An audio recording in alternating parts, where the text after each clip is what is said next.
All right. Y'all ready to get started? All right, I'd like to call to order the August 20th, 2026 City of Charleston Community Development Committee to order. Let's start off with an invocation. Councilmember D'Alessandro, do you mind leading us off? Sure, no problem. Let's just take a moment of silence. Thanks.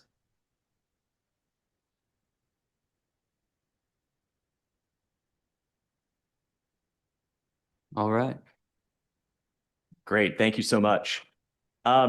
First item up, as is tradition at the Community Development Committee, we will entertain some public comment. I know there's some matters on tonight's agenda that are very important. And so if anybody's interested in speaking, now's your opportunity. And, we would just ask that everybody abide by the city's rules of decorum. I know we've got a pretty good group here today. I don't think that'll be any problem. And we'll go ahead and, is that me? That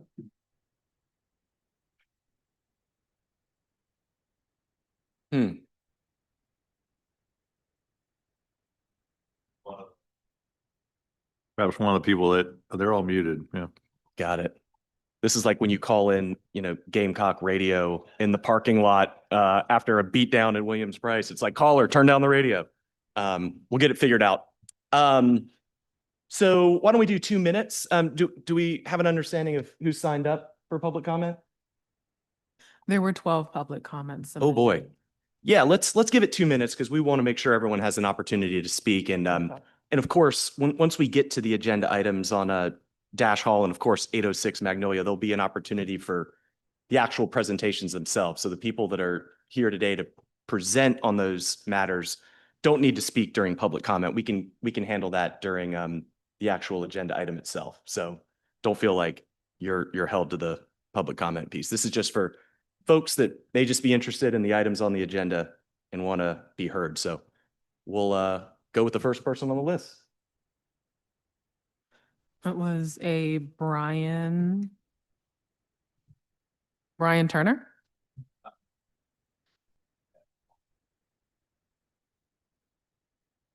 That was the only name that I had. Sorry, I thought you meant online submitted public comments. Yes. We did receive some public comments before the meeting, and those will all be included in the record.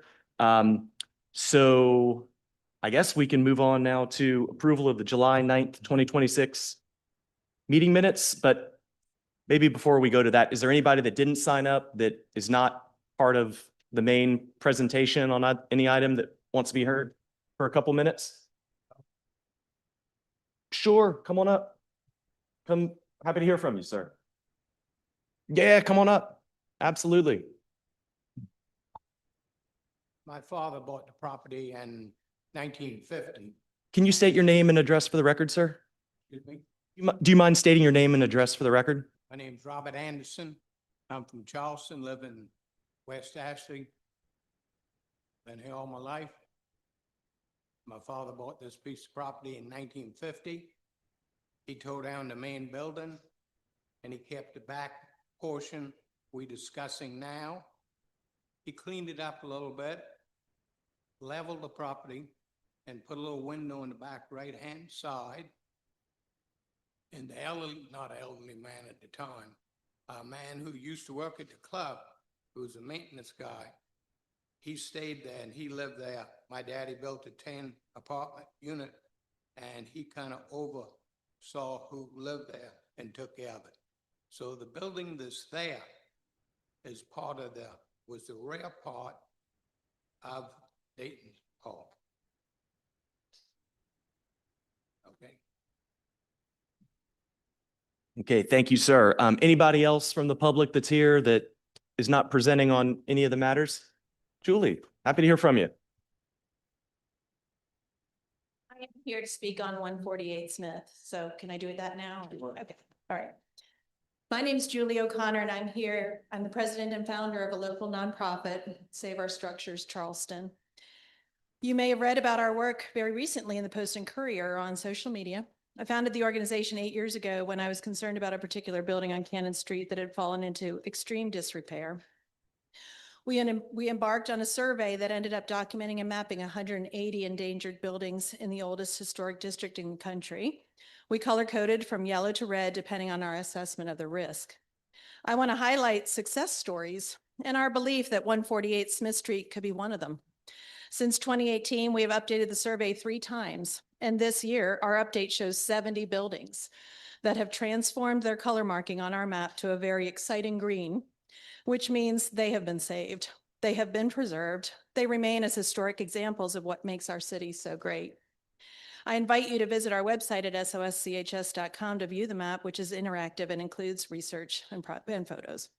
These projects were undertaken by private individuals, and many of these buildings were in far worse shape than Dash Hall. Like 148 Smith Street, some of these properties went before the BAR with requests for demolition and were denied. Unlike 148 Smith Street, the individuals who took on the challenge of preserving these endangered buildings did not have the resources of Ashley Hall. I myself am one of those private individuals. We purchased the building at 11 Todd Street on the Crosstown and restored it, receiving a Carolopoulos Award. The building was abandoned for 30 years, had suffered a fire, and was in desperate condition. It had a red X and could have been a danger to the public, but it meant something to me. And I like to believe that it means something to everyone in Charleston due to its gateway location. We have other success stories in our survey that even involve relocating a building when necessary. Demolition is not the answer here. I was even approached this afternoon by a person who had the idea to turn Dash Hall into a little coffee shop for Ashley Hall parents. There are countless ways to save this building, for Ashley Hall to save the building, for Ashley Hall to prioritize history and historic fabric over a parking space. What makes this case even harder to bear is that this building is sadly a textbook example of demolition by neglect. Ashley Hall didn't just acquire this building. They have owned it for 20 years and have chosen not to maintain it. Our survey card from 2018 shows the building in bad shape, but certainly not in the worst shape that we've seen. And it hasn't significantly deteriorated in the past 8 years, meaning there's a lot of structural integrity to remain. We don't understand how City Council can overturn a BAR decision when you yourselves appointed these board members and tasked them to protect the city's historic resources and streetscapes. What message does this send to taxpayers of Charleston who have been in a similar situation but stepped up and saved our historic fabric? Please do not overturn this decision. Thank you. All right. Thank you. All right. Last call. Okay. Thanks, everybody. Next item up is approval of the July 9th, 2026 meeting minutes. Can I entertain a motion? Move for approval. Second it. Okay. Moved and properly seconded. Any discussion? Hearing none. All in favor, please say aye. Aye. Any opposed? Hearing none, the ayes have it. Nothing under old business. First item up under new business is a resolution certifying 141 Meeting Street. Move for approval, Mr. Chairman, for the ABA credit. Second it. All right, moved and properly seconded on 141 Meeting Street, abandoned building site tax credit matter. Any comments or questions from the committee? I think we have any, and I think this one's pretty straightforward. All in favor, please say aye. Aye. Aye. Aye. Any opposed? Hearing none, the ayes have it.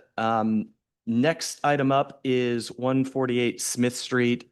This is Dash Hall. And let me just give a little bit of background on sort of how this arrived at the CD committee for just the purpose of everybody here and anybody that's listening at home. This was a matter that went before the BAR last year. It was a demolition request. It was denied. There was an appeal filed. Under our state laws, there's an opportunity for appellants to mediate these disputes. Mediation occurred. Mediation resulted in a settlement agreement. Mediation settlement agreement landed on a city council agenda. And at the meeting, when we were set to approve it, one of our colleagues suggested that this matter be referred to the Community Development Committee for some additional fact-finding or discussion from the respective sides about the property and its history so that City Council can operate with a little bit more information on this matter. So That's why we're here today. We've got representatives from Ashley Hall. We've got representatives from the Preservation Society. And we're happy to hear from both parties so that we can have a better understanding of the matter. And I think the goal here today, coming out of this, would be for this committee to make a recommendation of some kind to full council. Nothing can be approved today with finality. It takes the entirety of council acting as a body to approve a settlement. We are just a committee here today. There's nothing that can be done from an approval capacity. So this is a fact-finding hearing.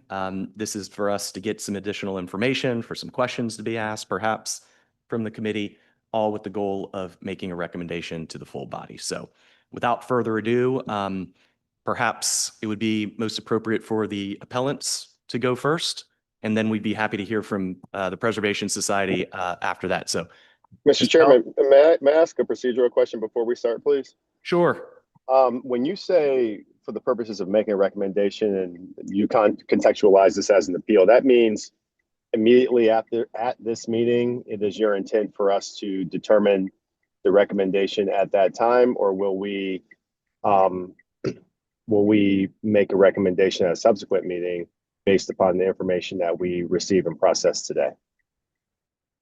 Well, I mean, on one level, it's up to the will of the committee what we decide to do here today. I mean, I certainly don't want to prejudge or pre-direct, but I think the idea of the reference, for lack of a better word, from full council to this committee was that for there to be some additional discussion, fact-finding with this committee reporting out a recommendation on what to do. And I think the idea would be for that recommendation to be made today.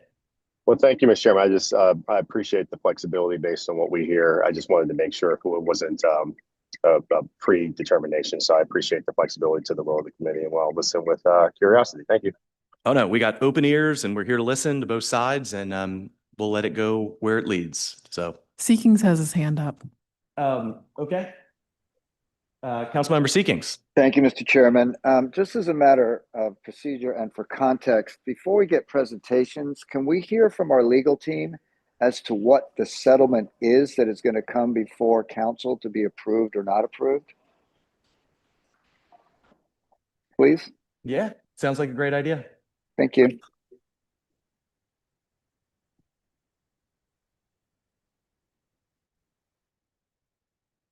Good afternoon. Under the terms of the current proposed mediated settlement, Ashley Hall would be permitted to demolish the structure. And as part of that approval, the Ashley Hall would be commemorating the history of Dash Hall in the following ways. By collaborating with the city architect in such form as the parties deem appropriate, by incorporating the history of Dash Hall in its 11th grade American Studies class, having presentations to Ashley Hall students by the city architect, which will serve as a collaborative effort with students to participate in the creation of a historical plaque or marker, which would be presented to the History Commission for approval, and any other measures that Ashley Hall and the city architect elect to pursue in that regard. Ashley Hall would also be placing this plaque or marker at a publicly accessible location on or along Smith Street no later than December 31st of 2027. While we have our legal counsel up, any questions from the committee? Councilman Seekings, anybody? Trying to save you trips. Trying to be efficient. All right. Thank you for setting the foundation. I think that's helpful context, and we're really ready to hear from you now, Brian. Mr. Chairman and members of the committee, thank you. Thank you. Is this working? Are you hearing me? Mr. Chairman and members of the committee, thank you very much. And city staff, with me today, first I'm Brian Hellman, 105 Broad Street, represent Ashley Hall Foundation, which owns 148 Smith Street. With me today, I have Russell Rosen, who is an engineer and has thoroughly investigated the property and is here to share his findings with us. Also, Dr. Ann Weston, who's head of school, and Sarah DeWolf, who's the board chair of Ashley Hall. I've got a couple words here, but I really think this one is the most important, and everyone's probably seen these two pictures. They were included in a package for those of you who aren't here that I sent out yesterday morning, and it should be the third page of that. It includes a picture of the National Archives 1939 photo of the building that we now know as Dash Hall. And then it includes another picture, both circulated in that, circled, I'm sorry, that is the current structure, a picture from Google Maps, a similar aerial. So I think, Mr. Chair, as you pointed out, we're here on referral from council as part of a mediated settlement agreement that arises out of a pre-litigation mediation process from the BAR.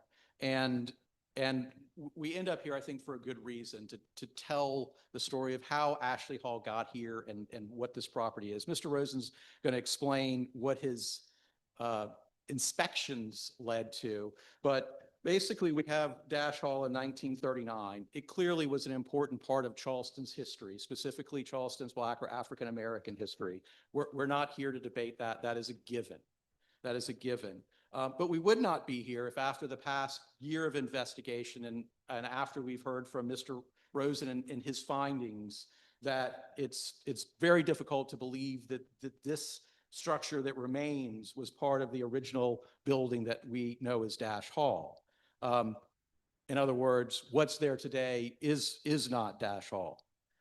Why not? And you'll hear it directly from Mr. Rosen, but as he points out, this is not what you see in the 1939 building, and there's a number of reasons why that's not possible. His belief is that it was moved here. The absence of 1950s materials to modify the structure, the foundation not matching the structure, the footprint of the building that's there now, the materials that were used in the foundation, the balloon framing, which Mr. Rosen will explain to all of us, which was something new to me, confirms that the building was not a two-story building, and that the roof and its slope and the construction materials that were used therein all lead to a conclusion that while this is an old building, it is not part of this old building. And I think you can see the difference in the roof slope in the 1939 building that sloped to Smith Street versus the current building now sloping to Radcliffe.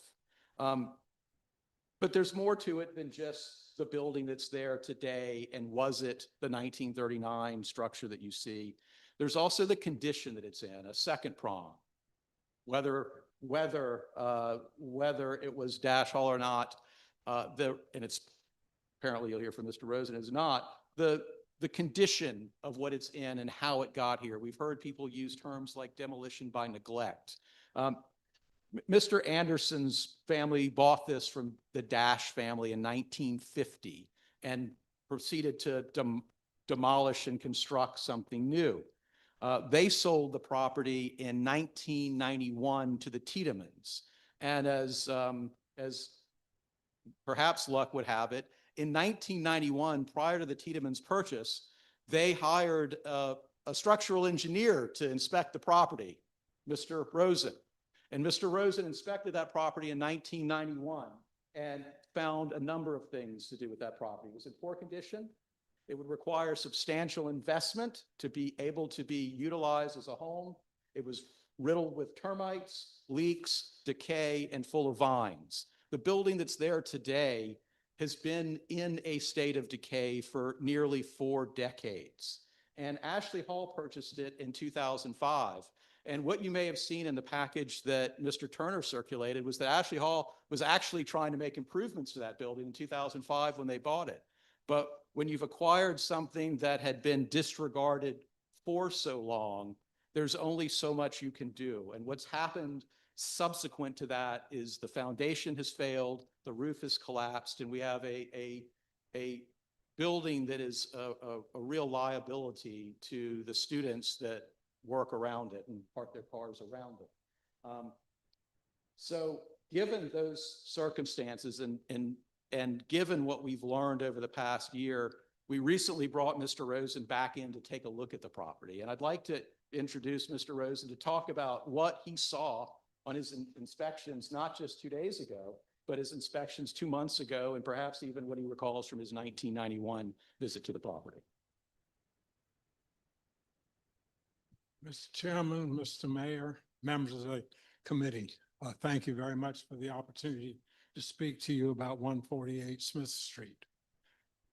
Bottom line is, based on the photograph from 1939, which indicates a two-story building extending into the corner where this structure presently is, my finding is that the building that stands there now is much too short to have been a two-story building. Matter of fact, when you go inside, I think the ceiling is 12 foot and it's tongue and groove beadboard. Just to digress for a moment, based on my observations, this building at 148 Smith Street is balloon framed.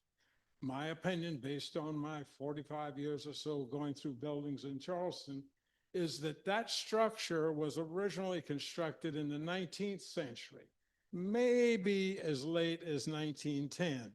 By 1910, we were using a kind of a hybrid kind of construction between balloon and what has become called Western framing. By 1910, you begin to see houses with a smaller stud than you see at 148 Smith Street. You see houses with diagonal sheathing, which lasted until the 1940s when people started using plywood. There is no structural sheathing on 148 Smith Street. So based on those quick observations, my thought is that 148 Smith Street, as it stands today, was a single-story building, possibly a store because of that 12-foot height. Balloon framed, originally built, I don't know where, but originally built in the 19th century. And I think that conflicts with the picture that we see that is appears to be a full two-story building. And for that reason, I have concluded, or it is my thought, that the structure that is at 148 Smith Street at this time was relocated to that property. The Tiedemans and their family, during their ownership, in 1991, when I looked at it, I reported it was covered with vines and I didn't even get inside. I observed it from the outside in 1991. The Tiedemans bought it, they renovated it, and now you see the structure. When you go in there now, you can see this 12-foot ceiling with the beadboard that I'm talking about, but they put a loft in the back and we couldn't get far enough in to figure out exactly what that loft was about, whether that was a second bedroom or what have you. The rear portion has got, for lack of a better term, contemporary concrete masonry units for foundation, and you can see some contemporary studs in when I say the rear portion, the east portion away from Smith Street. But it is my opinion, based on these observations, that the building that is there now is not a dash hall. I don't know where it came from. I don't know the history. As I understand it, the Sanborn maps bear out the thought that in 1950, there was no structure shown on Sanborn maps in that location, whereas the Sanborn maps seem to be fairly comprehensive for their other visits to that lot. If you have any questions, I'll try and answer them. Brian, do y'all have anybody else from y'all side that wants to speak, or? I was going to introduce Dr. Weston. There were a few more words that I was going to conclude with to follow what Mr. Rosen had to say. Sure. Let's maybe finish y'all's presentation and then we'll maybe entertain some questions, and then we'll turn it over to the Preservation Society for their presentation. We want to make sure everyone has an opportunity to be heard. Sure. Before Rosen talked about the Sanborn maps, and I was going to actually follow up with those because I think they're very important. We talked about the historical record and this question of what happened around the 1950, 1951, 1955 timeframe. And this was the third page of the documents that I sent. And it shows the 1944, the 1951, and the 1955 Sanborn maps. And in 1944, it shows the building that you see in 1939, the same structure, albeit turned 90 degrees from what we have here. It would look sort of like this, and we see Dash Hall. This building is this building here. In 1951, this building has been completely removed. If you were up close, you could faintly see the building that used to be there. And you can perhaps faintly see the footprint of where that existed. And then what you see is this new concrete block structure that was constructed in its stead. But then in 1955, we see a structure reappears where the current structure is today, slightly different in scale, but in the same general location. And so it seems that in many ways could corroborate what Mr. Rosen is saying, that it's a building that apparently came from somewhere else. Maybe it came from one of these many buildings that you see here that disappeared, and the Preservation Society noted that a lot of buildings in this area had been either demolished or relocated. Perhaps this is one of them. We don't know where it came from. We just have a record that shows that it was not there in 1951 in a building that is apparently not a two-story building. So I wanted to speak to that. And then I did want to introduce Dr. Weston, who is Ashley Hall head of school. I don't know if Dr. Weston, you wanted to say a few words. Thank you. I'm Dr. Ann Weston. I'm a longtime resident myself of Charleston. And I want to state again that Ashley Hall is very committed to being a good partner in Charleston. And we recognize the historical significance of the areas and the buildings that we currently have. And we enjoy a great working partnership with others in the area who are interested in preservation. As you've heard, it's our belief that this building is not part of Dash Hall. We're very interested in telling the story, which has rearisen, if you will, since this conversation began. I was a longtime student at Ashley Hall in the 60s and 70s, and I've been back here since 2015, and this is the first time a discussion about the history of the Dash family has occurred. So we're very interested as a school in recognizing the cultural and historical significance of the area. And we continue to believe that this building is not that building. So I just appreciate the opportunity to have our situation discussed. We're interested, of course, in the safety of our students, and that comes first.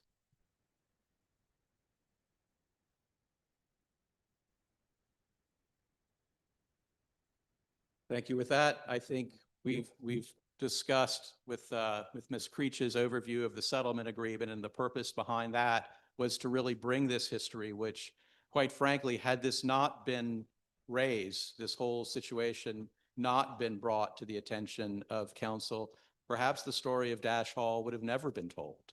And so the real takeaway from this is we have a building that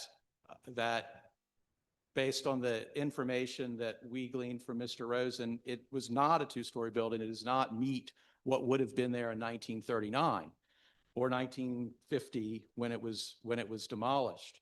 But we do have an important history that, but for that coming to light, can be told. Not told through a building that is not likely or isn't at all what was, but to actually tell the story, not through some substitute, but to actually tell the story. So this is the opportunity to tell that story. Thank you. All right. Thank you, Brian. Any comments or questions from the committee for the Ashley Hall folks? Or maybe we can turn it over to the Preservation Society, and after we hear from everybody, we can open it up to the committee. Thank you, Chairman Appel. Happy to hear from you. Members of the committee. My name is Brian Turner. I'm the president and CEO of the Preservation Society of Charleston. And I just want to say how grateful we are to have this opportunity, because certainly a decision as consequential as this should be informed by the facts. And as I think is what you'll learn today, and you've learned through some competing correspondence between Mr. Hellman and I, whom, by the way, I respect considerably, and as do I the petitioner here in this case, Ashley Hall, as the paper reported this morning, and is absolutely true. we enjoy a very strong partnership with this institution, and they are a very valuable part of our cultural landscape in Charleston. They maintain and they protect many historic buildings on campus, and I just want to point that out because you all didn't bring that up, but you are good stewards of some very important buildings in Charleston. I would like to point out before we get into the argument that there's some things that are new to us today. We tried to prepare as diligently as we could to present the facts. We had a newspaper article out this morning, and it did profile the comments of Mr. Anderson, who spoke earlier. And it just dawns on me that Mr. Anderson is the only person in the room who actually has a personal memory of this building and its legacy. And I just, before I get started in my argument, I wanted to invite him as using part of my time to offer any responses that he has on the evidence presented, if that would be okay, Mr. Chairman. Sure. Let's hear it. We're not bound by the rules of evidence today. This is refreshing. Let's just roll with it as a team here. Mr. Rosen mentioned something about the foundation. Back in the 50s, things weren't done like they done today. And this was just a piece of the rear of the building that my father kept. And he probably put the cinder blocks or the concrete blocks under it, jacked it up, moved it around, had a little window in it, did a few little items to make it livable. And the man who used to work in the club, he ended up staying there and took care of the units my daddy put on the property. So he lived there for quite a while. But he was just happy to be there. I don't think he paid any rent, but he was happy to be there. But I don't see the purpose of tearing it down so you can get two more cars in the parking lot or whatever you want to do. But you need to just fix it up, jack it up a little bit, turn it into some kind of storage building or something. Put your lawnmower in it, do something like that. Make useful out of it. Okay? Don't tear it down, okay? Thank you. And my presentation won't be extensive. I feel like we had the opportunity to lay out the majority of our case in a memo that I sent as part of the public record here. But it's always enjoyable to talk story and to learn about the ways Charleston used to be, because living rent free in that location would be pretty surprising today. Well, the first and most critical point I want to emphasize is just how extraordinary a request we see here. We have a record of history arguing before the BAR, and we've argued before council on a number of settlement agreements we've seen that have taken issue with BAR determinations.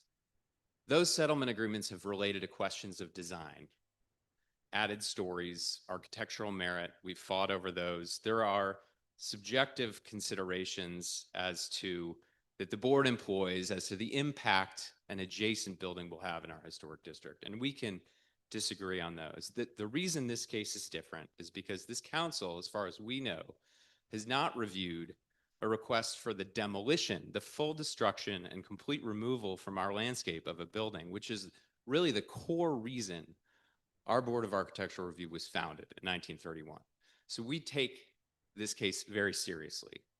And it's my position that whatever you decide to do today, I think the facts are clear. They think the facts are clear, but I implore you to adopt a standard for the review, lest you send a message to the community that we're open for business, to second guess the wisdom and the judgment of our BAR when it comes to erasing buildings from the landscape, not partial preservation, not helping to find a relocation solution or some other less harmful effort. This is a full destruction, and so we have to take this seriously. There are 7 votes on council that approve settlement agreements, and that really is what stands between the destruction of some of the most significant buildings in the country here in Charleston and the protections that we've afforded the BAR. So that's the first and most important point. And I think that I hope that point gives you some consideration today, and regardless of the structure we're talking about or the competing facts here, that this is a very extraordinary request. So now I'm just going to move to the facts as we see it. We feel like there really should be a standard of some, if BAR makes an error in judgment, a court, should you not agree in a mediation that to reach a solution, a court will adopt a standard of review. This council has the opportunity to adopt a similar standard, and we would say that it should be the highest standard. You need clear and compelling evidence, in our view, that the board made an error in judgment to approve an agreement that goes completely contrary to their judgment. We don't see that here. And I think even the headline in the paper today, A Tale of Two Buildings, there are two plausible narratives. But we feel like our narrative is the most plausible for the following reasons.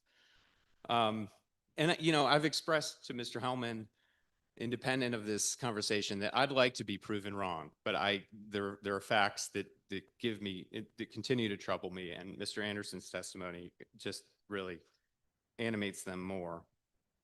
I'm also just learning about Mr. Rosen's conclusions. Really, we haven't seen any prepared engineer report, and I would be open to having those judgments peer reviewed by another structural engineer, another expert. I think that would help in the fact finding here.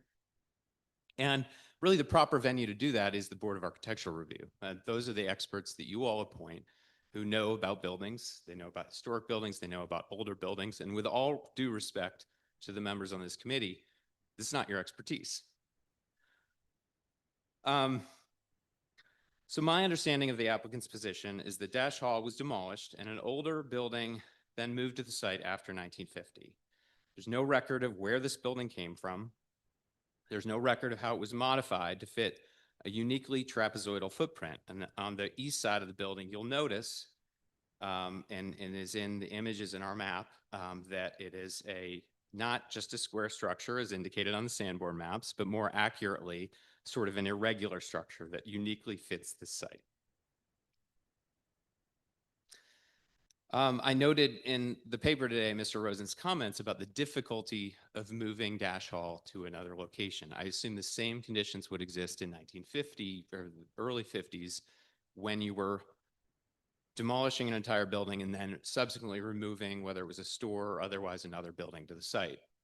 We don't have any records of buildings being moved around. We have a lot of records of buildings being demolished, including, and you'll see in our map, all of the buildings that were demolished on this block, including the Van Dolen Mansion just to the south, which is really extraordinary that just in the 1970s, we were tearing down big, beautiful buildings like that. So why would Mr. Anderson have torn a completely usable portion of the structure down only to relocate another building on its site? That troubles us. A more plausible theory in our view is that, which extensive historic research and permit records suggest, is that a majority of the building was demolished in 1950 and a remnant remained, and it was adjusted to be living quarters for a former Dash Hall employee, as validated by Mr. Anderson's testimony. That this structure was not accurately reflected in Sanborn maps is not a surprise to us, and we've previously submitted information from Professor Christina Butler. But I also, want to point out just the blatant inaccuracy of Sanborn maps. This is just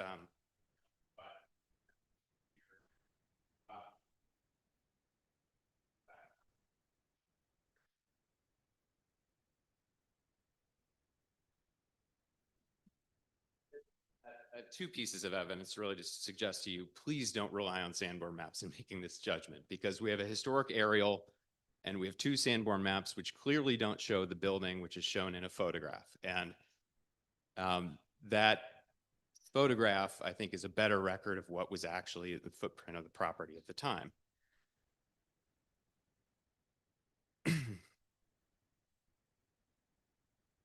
So, as also pointed out in our in our letter, and we produced, instead of a Sanborn map, we produced the plat map from 1950. And this is where you see that trapezoidal dimension that's not the same here that we see either on the Sanborn map, but we see in the historic photo. Any lawyer seeking to establish the fact of a building footprint would certainly turn to an individual property record over a general fire insurance map. The legal stakes are much higher.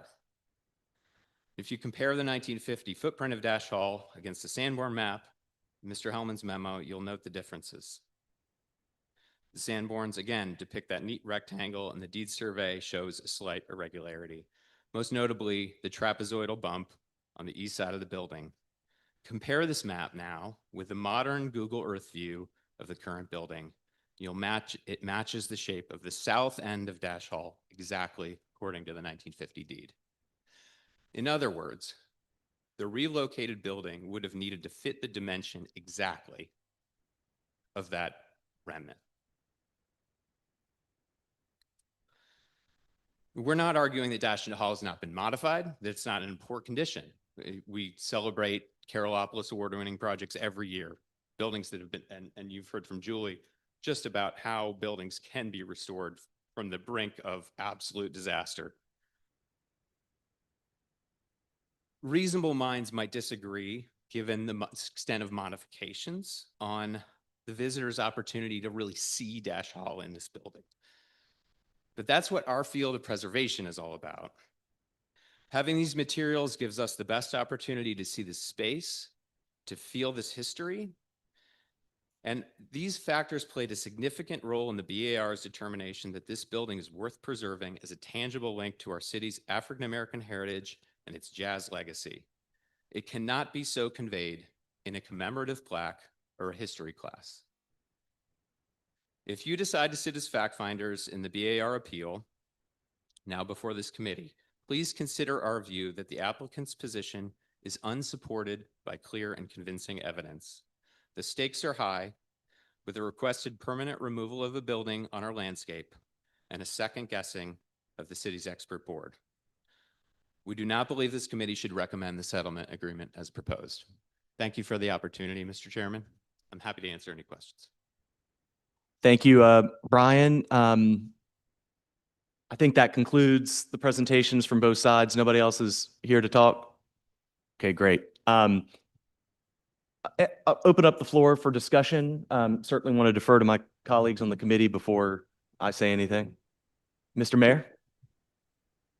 I'm just going to have first make the observation that this is one of the most Charleston applications I've ever seen, where you've got the Preservation Society, an icon in our community and protecting our community, and you've got Ashley Hall School, which, you know, for over 100 years has done incredible things for this city, this region, this state, this country. So again, I appreciate both of you all being respectful of one another and just understanding how impactful and each entity is. I also want to give a shout out to Bobby Anderson and Russell Rosen, two individuals that between the two of them, I think have probably been in every building in the city of Charleston, at least on the peninsula, without question. So you've got two real seasoned experts in Charleston right there. So a lot for us to consider. I'll say this, you know, there's a lot of information that's been presented here. I understand Mr. Turner's concern over setting precedent. We do have this process, as Mr. Chairman, you pointed out. This is, I want to make sure everybody is aware, a pretty unusual process where we end up in these mediations. Typically, the BAR and BZA do a pretty good job of using their expertise to come to a logical conclusion. And our city is evidence of that. So it is, you know, a reality, though, that every so often we find ourselves in this position. So certainly want to appreciate, say thank you for all the presentations that have been provided here. You know, either way, whether or not the specific structure that's there was originally part of it or not, and I don't want Bobby to yell at me after this, so I'm gonna say, yeah, I'm sure, I believe you, Bobby. But at the same time, a lot of modifications, no doubt, have been done to this structure, significant modifications. That said, it's hallowed ground. It is something that we all know and respect the history of. And so to me, the goal here and the goal of the settlement, I believe, was to find a compromise. That compromise does involve the demolition, which I respect the bright line in the sand that the preservation groups have drawn. The question I have in hearing all of this is, and this was, I think, recommended in Mr. Turner's memo that came to all the council members beforehand. I mean, is there an opportunity to move the structure? As I understand it, Ashley Hall has been willing to, whoever wants it is more than willing to take it. Structures can be moved. I've done it myself, and relocated. And so, you know, it seems like there could be a compromise. And with that idea, plus complemented by what Ashley Hall is willing to do, and the fact that it has been made that this hasn't been forgotten because of this, this history has been really brought to light and celebrated, and Ashley Hall wants to continue that legacy, which I commend them on. It seems to me that there could be, if the Preservation Society and its advocates, which is something they did a lot of in their storied history, help raise the funds to relocate it somewhere, help tell the story of the building itself, but also in conjunction with what Ashley Hall is doing. Seems to me like that would be a win-win for all parties. So just wanted to throw that out there as a potential option, and we'll turn it over to my colleagues for any further comments. Well, thank you, Mr. Mayor. Councilmember D'Alessandro? Is there a reason why that's not an option? Well, maybe we can hear from some of the folks. Let's talk about relocation and the logistics. Mr. Polk, just. Councilman Polk, you want to speak, or you No, want to? I don't want to interrupt the conversation about the relocation. I do have a couple of other points. One thing I could add before they respond to the relocation point is, I think it would be a sort of a big question of where and how far. So as they respond to it, I wonder if there's any element of the existing site upon which it could be relocated to maintain the contextual historic connection with the neighborhood, yet not be in a portion of the lot that is that makes it more difficult to have future construction or other uses in the lot. So I guess what I'm saying is, maybe if it's, rather than being in the middle and back, if it's relocated, perhaps it could be to the left or right side, and that might be something to consider in part of this relocation conversation. So I'll just yield for that piece, and then I may have some other thoughts after that. Sounds good.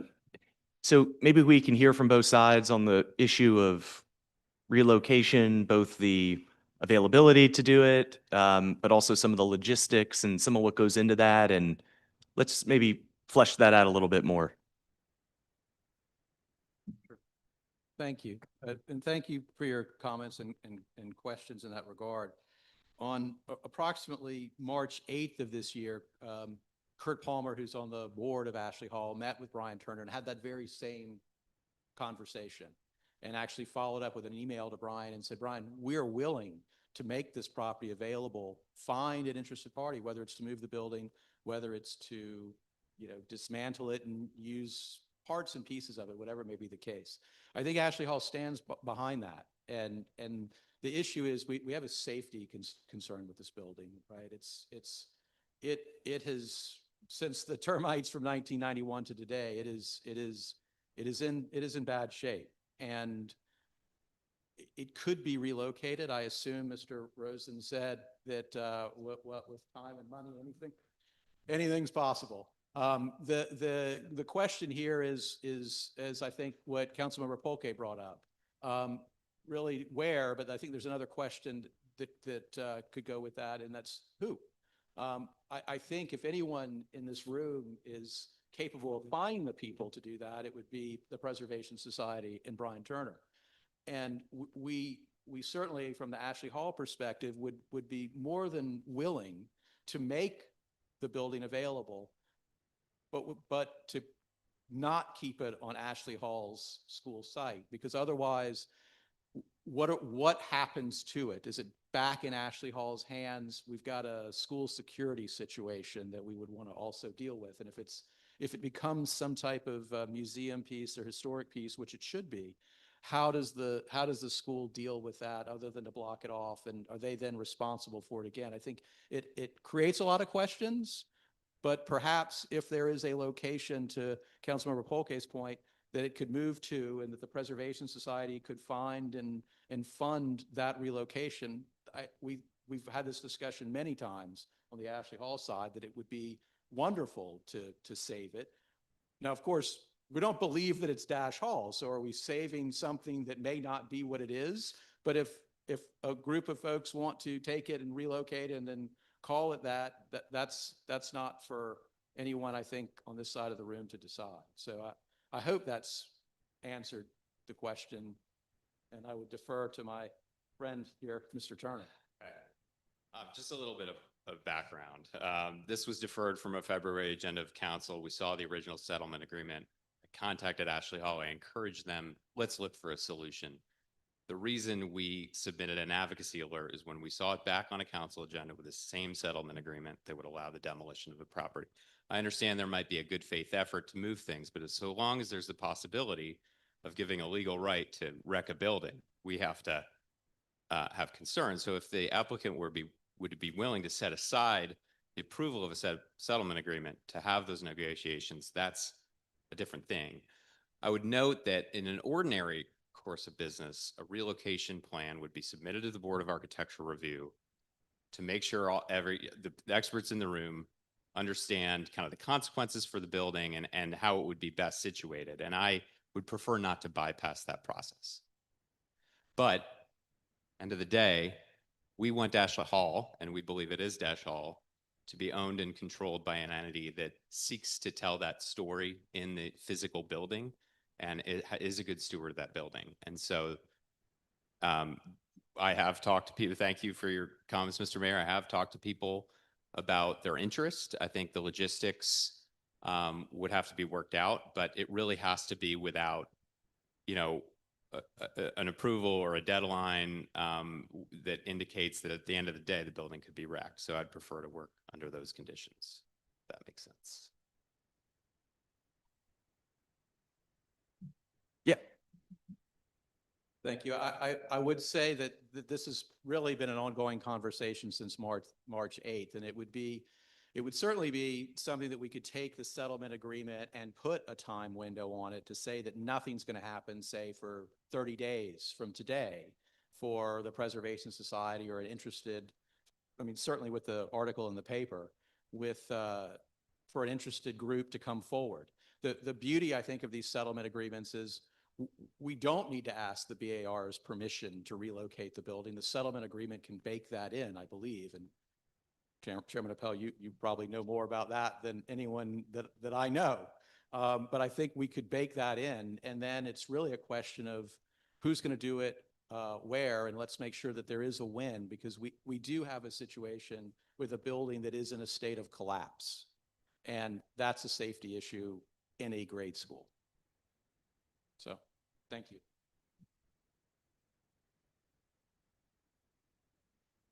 There's just some, that's very helpful information from both sides here. Councilmember Polke, you want to finish up your Yeah, comments, just thank you. Briefly, the one item that I have been sort of fixated on, and both Mr. Hellman and Mr. Turner are aware of this, is this fundamental dispute of that they have as to whether or not it's Dash Hall in the first place. And in the case of Mr. Hellman, position, Ashley Hall's position, that it's not Dash Hall, and it was a structure that has a certain age and vintage that was moved to that site. I think it would be helpful for the committee to hear from, if possible, Mr. Hellman, and then maybe even if Mr. Turner has some viewpoints on this as to the efforts that have been undertaken to attempt to identify where the structure could have come from in the event that it is not Dash Hall. I know that significant efforts have been undertaken by Mr. Hellman as described to me. And it's been a challenge. And the reason why I'd like to put that on the table for the committee to hear is just to surface any additional efforts that might creatively be suggested for that purpose. Because, you know, obviously stipulating, as Mr. Hellman did at the very beginning, to the importance of this structure to the African-American community and to that neighborhood and that neighborhood's history. You know, for my family, worshiping at Central Baptist Church down the street, I even have recollections of Smith Street in that area back to my youth in the 80s and 90s. And that part, I'm glad that we all share the sensitivities for. But at the same time, if we can't find our way to a public or a convincing public consensus as to whether or not that's a remnant of Dash Hall in the first place, we're really going to continue to struggle. So I think it would be good, perhaps, if we could supplement your statements, starting with you, Mr. Hellman, if possible, just to talk a little bit more about how you have undertaken your efforts to locate where that building might have previously been, you know, pursuant to your argument, and how that's been difficult for you to reach a conclusive, you know, to conclude a response to. Thank you, Councilmember Polke. So when Mr. Rosen shared his observation that the building was not an originally two-story building, we went back, we actually looked at the plat that Mr. Turner's talking about, and this rear section that you heard about is 8 feet deep. But we have a building there that's close to 30 feet deep and 1 story, and the 8-foot section of Dash Hall was 1 story, but everything else was 2 stories. So we're trying to sort of figure out all of these different parts and pieces, and could it have been a structure nearby?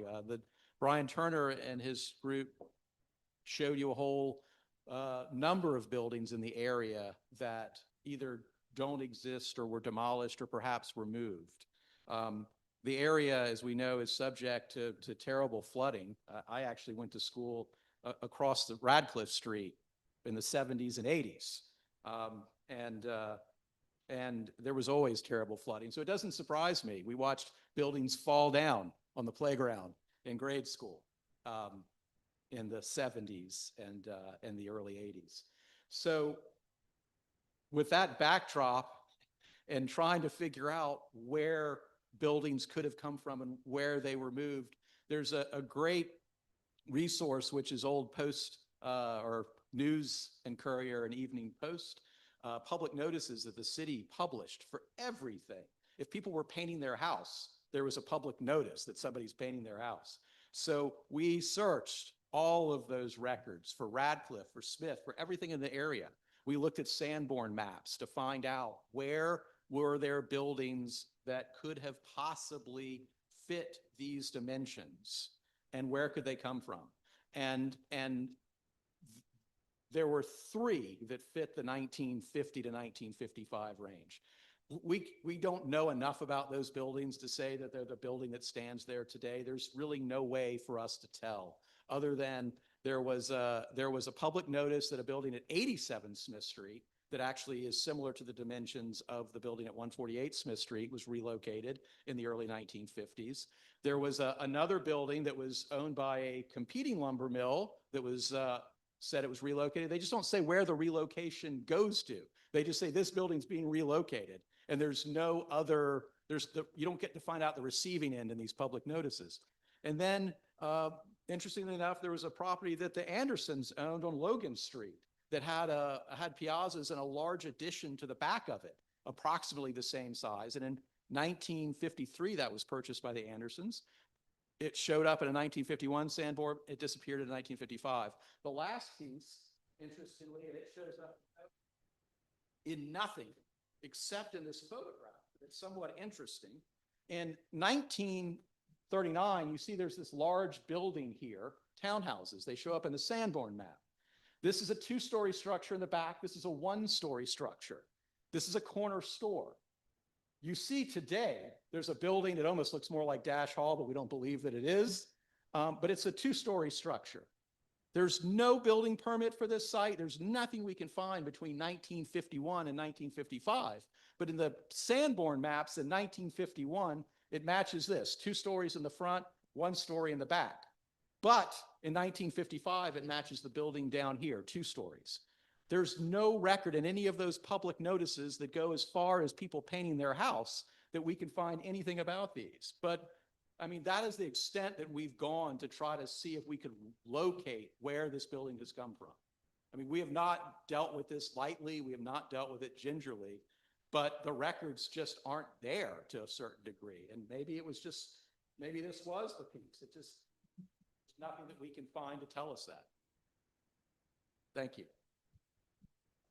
You know, just with all due respect, I want to introduce my colleague, Mrs. Laurel Fay. We do a lot of searches. We're unable to identify really anything that would justify what we think is an implausible theory that the full building was demolished and then another building relocated into its place. It just doesn't follow logic. And so without evidence of that, this seems like a fairly clear case to us. I would also say, but just to add on, if historic inquiry is the goal here, there are still people alive that we can go out and ask what they remember about this, who can go out there and validate it. I mean, we absolutely would invite that. If we get to a real question, and this is a concern of the council, it should demand more before reaching a settlement agreement and coming to a consequence that it cannot recover from, that the building could be wrecked sometime in the future. So I would urge you to do more investigation if that's what the council would like to see. And I would just add that the newspaper article, I think, was really helpful for bringing public awareness for people who were alive during that era, who played music during that era, who could speak from personal knowledge about this building. Sure. Number one, I appreciate being able to speak to y'all. It's very nice to express your opinions on things. Whether you all believe this is the back of that nightclub or not, that's fine. But as far as relocating it, the building is part of the land where the club was. So this takes visitors who come to Charleston, they say, you know, the Blacks had a nightclub right here, you know? And if you relocate it somewhere else, you're going to lose the feeling of the land. What Ashley Hall has done with it is they put a parking lot. Isn't that wonderful? The other building that was on the corner's already been torn down. You know, you can't just keep tearing down for parking lots, okay? And you cannot relocate this building because you lose the heart of the land. The land tells the story, and visitors come and read the plaque, whatever y'all put up. But you can't put it in another location and get the same feeling. Thank you again for letting me speak. Well, thank you for coming and appreciate you speaking. Any of my colleagues have any further comments and questions? Anybody that's on the Zoom call? If I can just really quickly in response to that last item, and then I'll hush. Sure. You know, I hear Mr. Hellman's statement as to if it continues to be on the Ashley Hall property, that is challenging for Ashley Hall. I think that that's, you know, a fair statement. But the gentleman who just spoke makes a point that I think I was alluding to in my initial statement, which is, you know, it's going to have to be in some contextual appropriate location in that neighborhood, which land's expensive. And I really struggle to see how that actually will work in practice to relocate it proximate to where the hall stood, while at the same time doing so in a manner that avails Ashley Hall's concern about responsibility for it. That is quite the conundrum. And I just wanted to crystallize that that's that's a big struggle that I'm experiencing right now. Understood. Anybody else on the committee?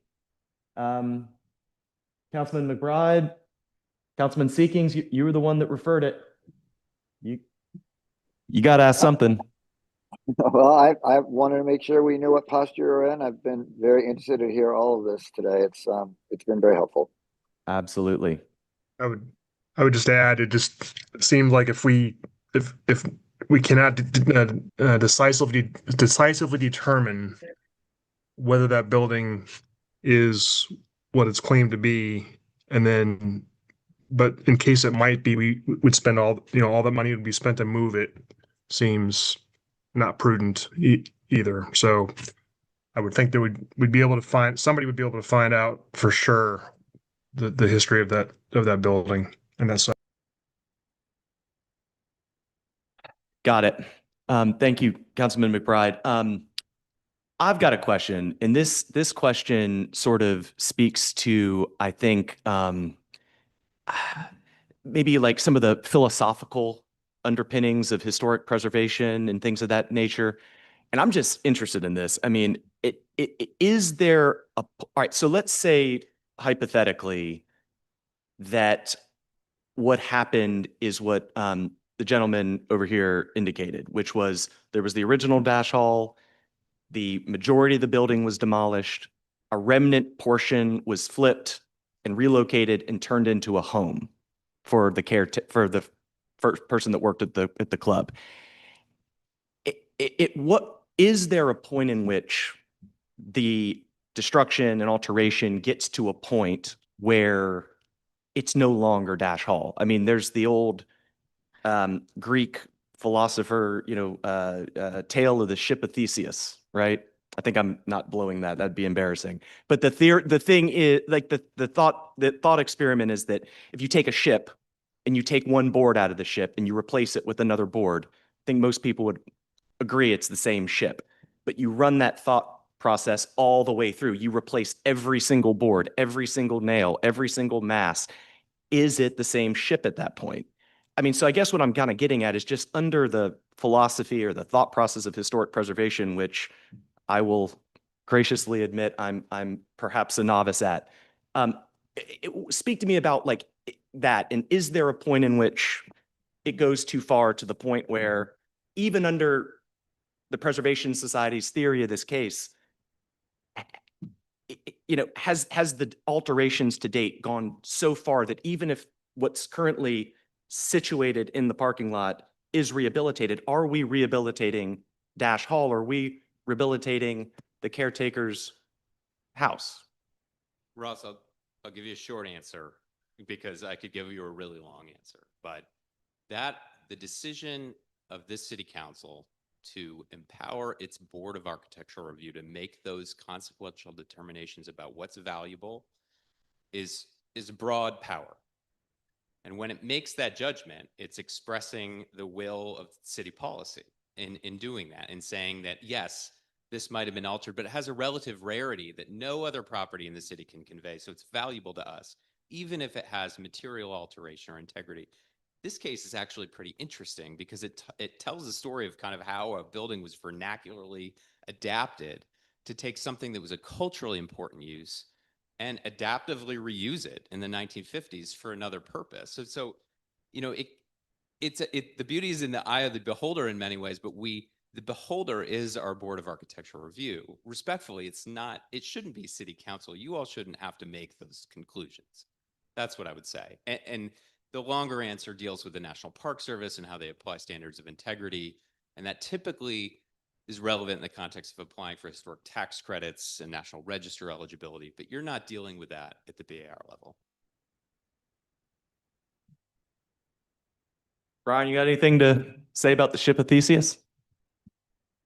I think that there's a bigger picture that came out of that, and that's this council and its role here and its role in these mediations. And Mr. Turner talks about the BAR, and this is more philosophical than the situation before us. And that goes back to our state legislature. In the 1990s, they created the Plan Enabling Act that basically allowed for Board of Architectural Reviews to be created per state law.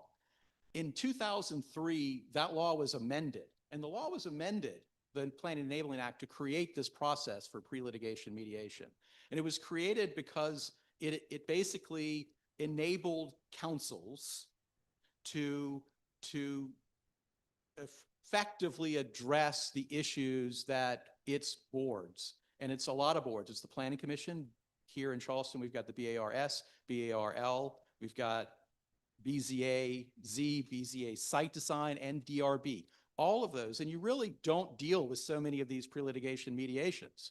I mean, you maybe deal with one or so every other month. But if you look at all of the matters that go to the Planning Commission and all of those boards, you're probably dealing with 100 a month, but you're dealing with less than 1% shows up here.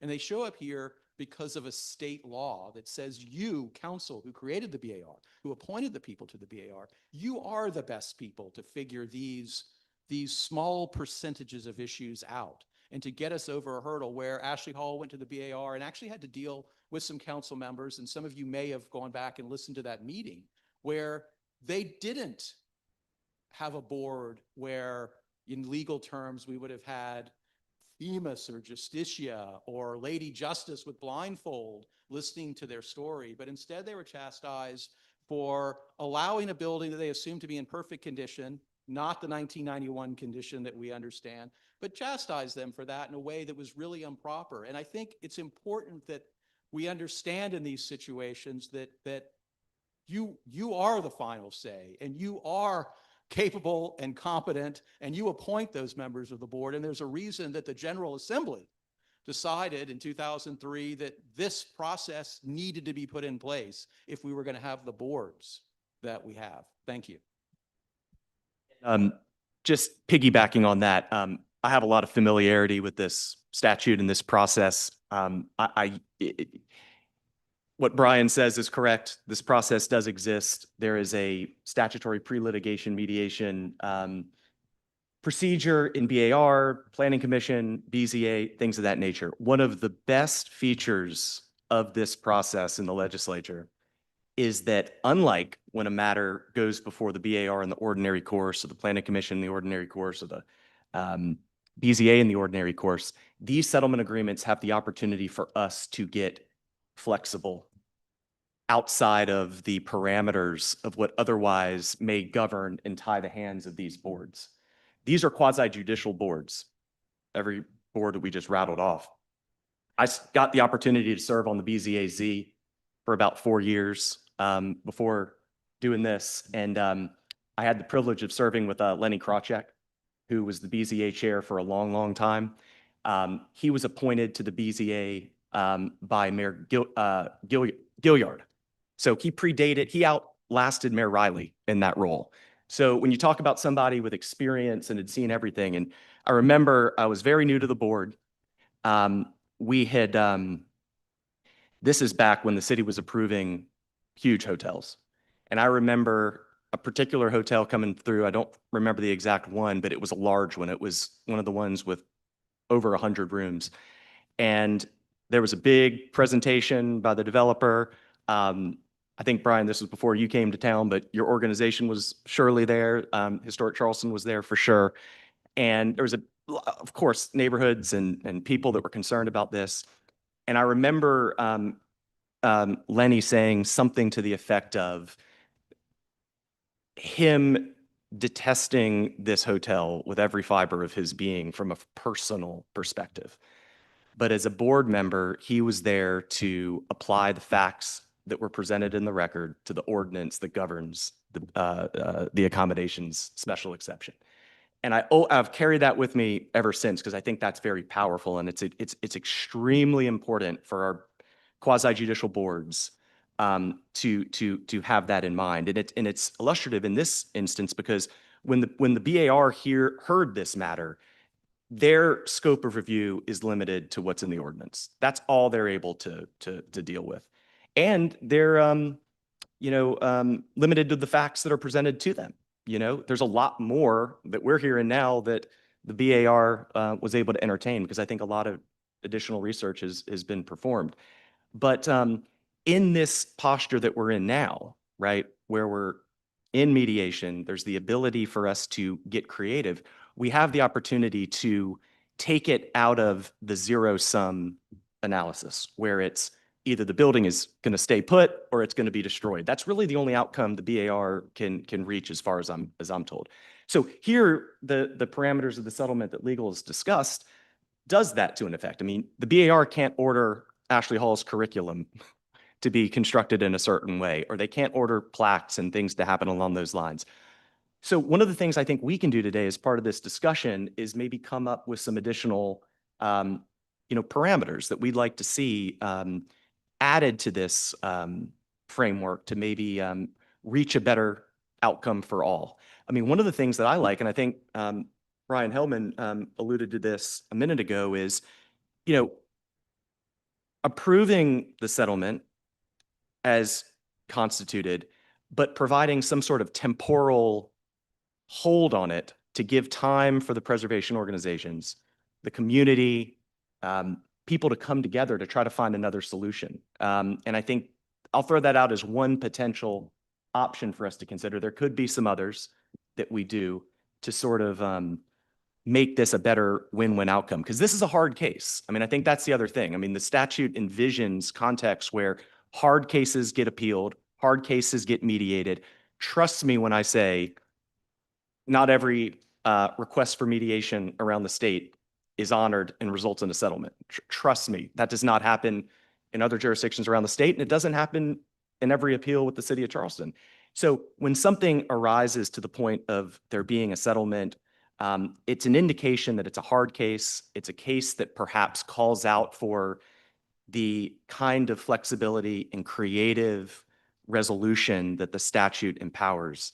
And we have the opportunity to help shape in conjunction with all the great information that we've heard from both sides today. And so I think that might be my challenge to my colleagues here today is, based on everything we've heard, what are some things that we can include in this to try to make a better outcome for all parties involved? And I like the idea of a time fuse, because keep in mind, I mean, even if we were to reject the settlement, let this make the status quo persist, that doesn't somehow like magically turn this building into a wonderful shrine to Dash Hall. I mean, without that community support, without that engagement, without people stepping up to make something happen here, it's not going to just automatically materialize just by virtue of demolition being denied in and of itself. So let's see if we can kind of come up with maybe something that can help facilitate a better outcome through the framework of the settlement that's already been negotiated. Councilman, Well, yeah, I guess along those lines, I think the story of the Dash family and Dash Hall needs to be told.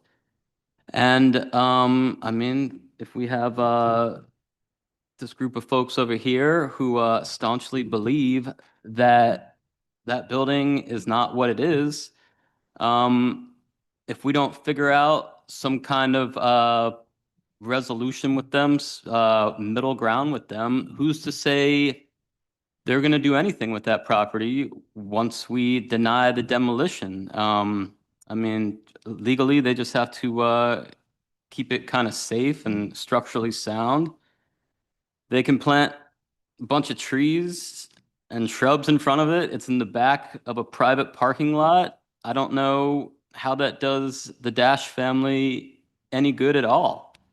I mean, we are presented with this ability to have the Dash family be part of the curriculum in one of the best private schools in the country, and happening especially at a time where our federal government is sadly trying to clamp down on the diversity that we're allowed to teach in our schools. So I guess I don't know that if the appellant has such strong feelings that it's not Dash Hall. I just don't know that the story will get told and there really is any type of win here.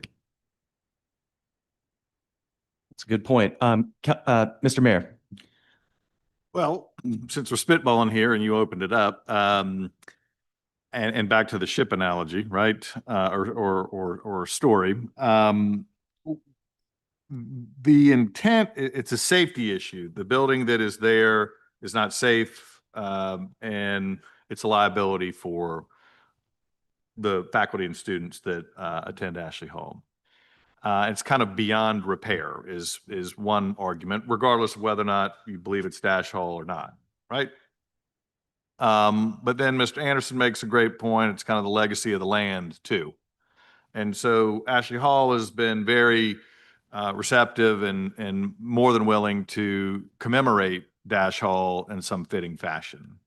Well, what's to say that you can't build a small structure that is a plaque or something that could commemorate Dash Hall, that might not be in the original footprint, but might be in the corner. I mean, I don't know what the layout for the parking lot is now and how much that would impact it, but I think the structure is relatively small, right? And as Mr. Anderson pointed out, it's 2 parking spaces. It could be, I don't necessarily needs to be a gardener shed, but it could be something that could be owned by Ashley Hall that Preservation Society and their advocacy and supporters could help support and fund. And Ashley Hall could maintain for the long term and use it in a form or fashion that could be utilitarian in nature, but also tell the story. And it's using some of the old lumber from Anderson Lumber Company that I'm sure was retrofitted, it sounds to me like, in some form or fashion, or a new building that was moved there. You could tell the whole story and how, between multiple experts, they couldn't figure out exactly what's happened, and they had different theories on that. I mean, that in and of itself is a good story. So it's an interpretation of what the plaque is that is part of this settlement that I think the two of them, being good stewards of this community, could probably come to a consensus on that could be a win-win. It won't be a coffee shop, but it won't be nothing. And to me, that I think would be a reasonable compromise that would be in the spirit of this settlement and could be done in a way that is not cost prohibitive to Ashley Hall, but doing something that helps respect, continues the legacy of the Dash family, and allows the Preservation Society to help fulfill their mission and protect physical structure too. So that would be my pass down the field. It feels like we're in a mediation right now. This is good. We're making some progress, making some traction. My question for Ashley Hall is, and the mayor I think is onto something here. The reason for Ashley Hall bringing this forward is it's not y'all are trying to get 2 new parking spots. It's that y'all have this structure on your property that's a safety issue and hazard that just needs to be addressed, right? Am I correct about that? This is not we got to have 2 parking spots, right? So the building's in a state of collapse. It collapsed really in 2 places. First, the foundation, if you will, the wooden frame, I'm probably using the wrong terms, that sits near the ground on the blocks and the brick that Mr. Rosen was talking about. It was used as a shed by Ashley Hall, and the flooring collapsed. And when the flooring collapsed, then the ceiling and other parts of the structure on the northern side collapsed. And so when you see the pictures inside, you see that it's in a state of collapse. Mr. Rosen could probably talk about more about that than I, but it is pretty far gone in the grand scheme of things. And I've been involved in some of the projects that they've talked about in restoring old buildings. This one is extremely far along, if that's fair to say. My point is not to try and take everything that's there and piece it back together. I think you have probably treated lumber there that can be reutilized in some form or fashion. And I suspect that is what, if it was Dash Hall, when it was kind of retrofitted, kind of what was there. And I'm sure major modifications going, again, if it was in fact not another structure. Mr. Rosen says the lumber is not treated and precedes treated lumber. Well, it's good lumber. It's hard pine or something. I mean, it was Anderson lumber, right? From near the horse lot, perhaps. Right. My point is that what I'm getting at is this is more of a more substantial plaque that would be new and perhaps utilizing some recycled elements of what's there, but most of which, just like most of Dash Hall is gone, there could be some components of it that could be recycled, but on new foundations, a new shed, if you will, that again tells the story.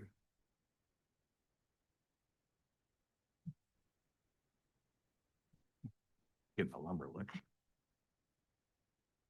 Ashley Hall's owned this piece of property for 18, 20 years. Have they done anything? Have they tried to board it up? Have they tried to stop the roof from leaking? Have they done anything positive to this piece of property? No, they want it to deteriorate, so they can come to y'all and tell, has termites. If you tore down every house in Charleston have termites, you're not gonna have too many houses left. But they hadn't done anything to help this piece of property, and they ought to be ashamed of themselves, to be honest with you. Oh, well,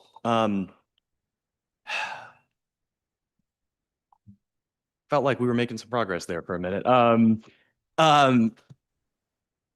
So to be clear, like, I think the mayor's onto something here. I think there's perhaps the potential for maybe,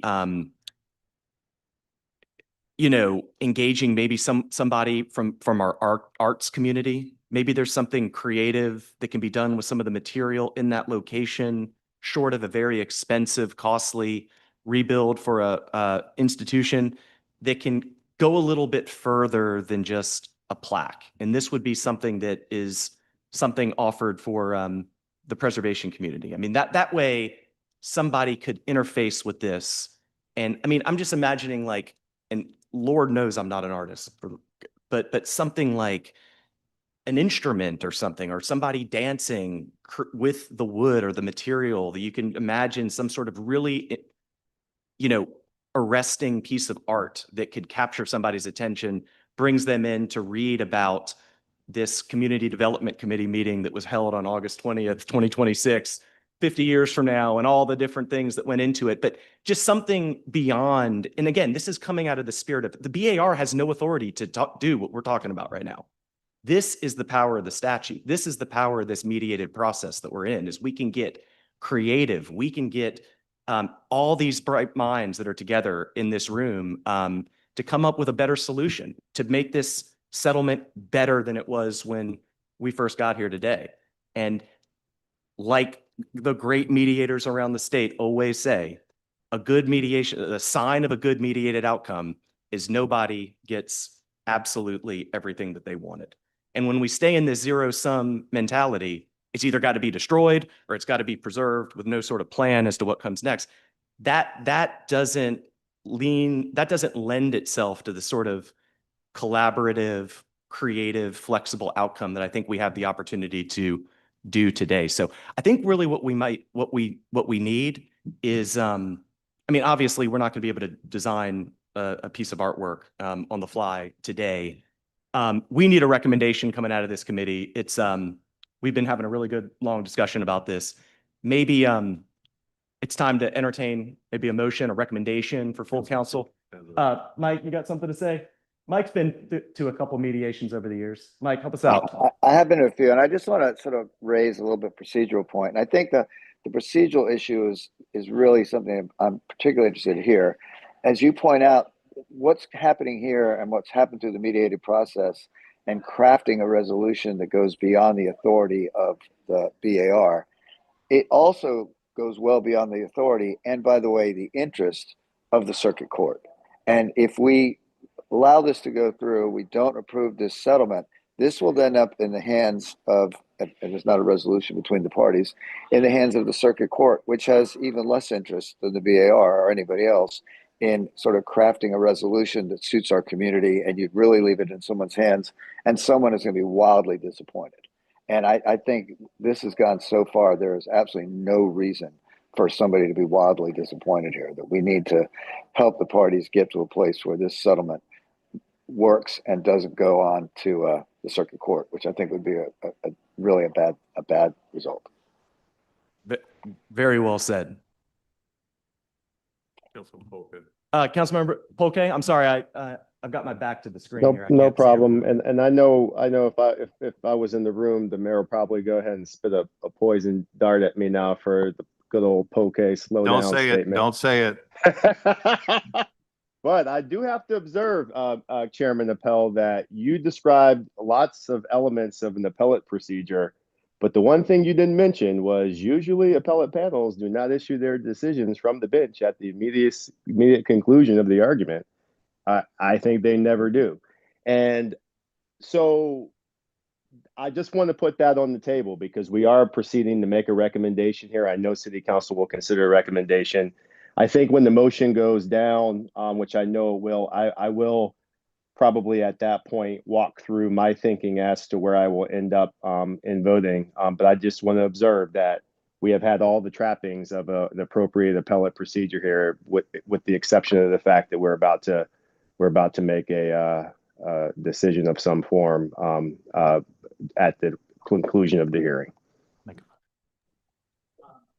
Thank you, Councilmember Polk. And just be clear, we're not the appellate body here. We're in a mediation. We're sort of in an open air mediation here. Oh, now we're not an appellate body, but we were a fun appellate body at the beginning of this. We were gathering information, but ultimately we're not deciding winners and losers here. We're deciding on whether or not it's in the city's best interest to reach a settlement or a resolution of some kind. Councilmember D'Alessandro. I think the this curriculum aspect of this could be very powerful to generations to come and present day. Are we able to hear more about that part of this?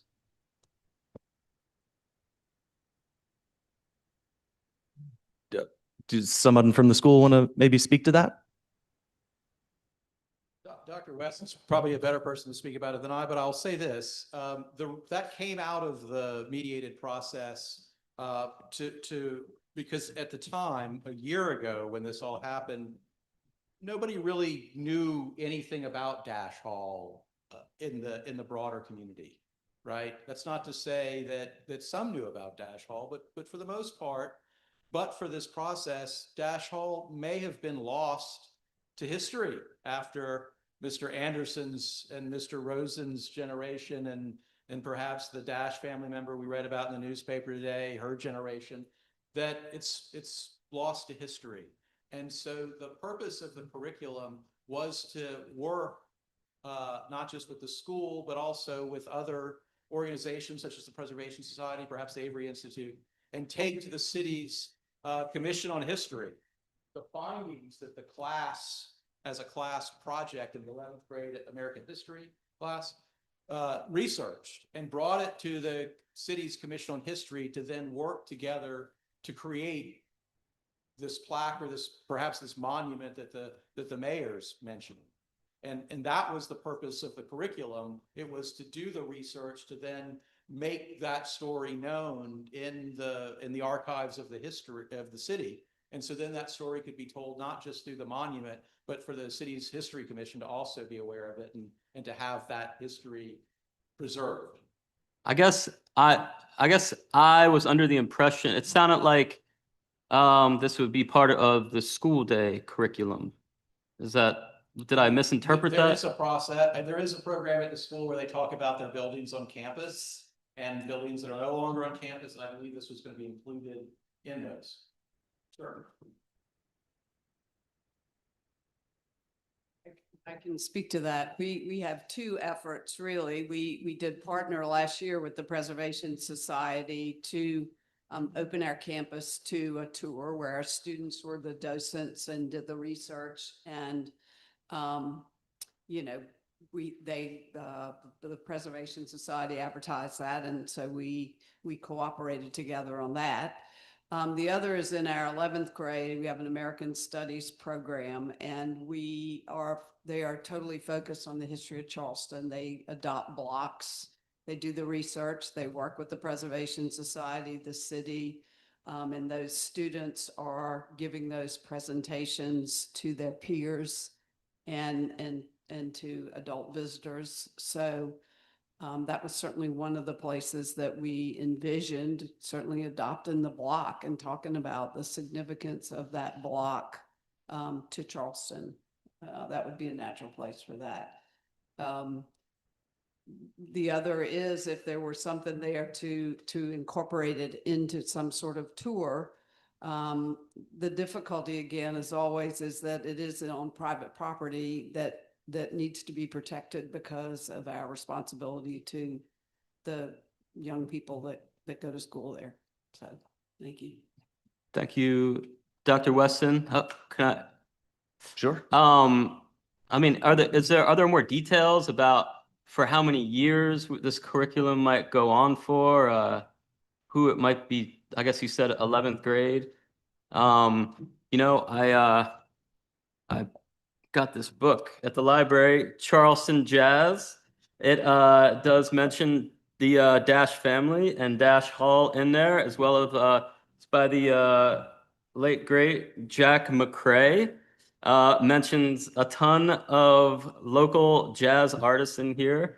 I think this would be something fantastic to try and incorporate into the curriculum somehow, if we're spitballing.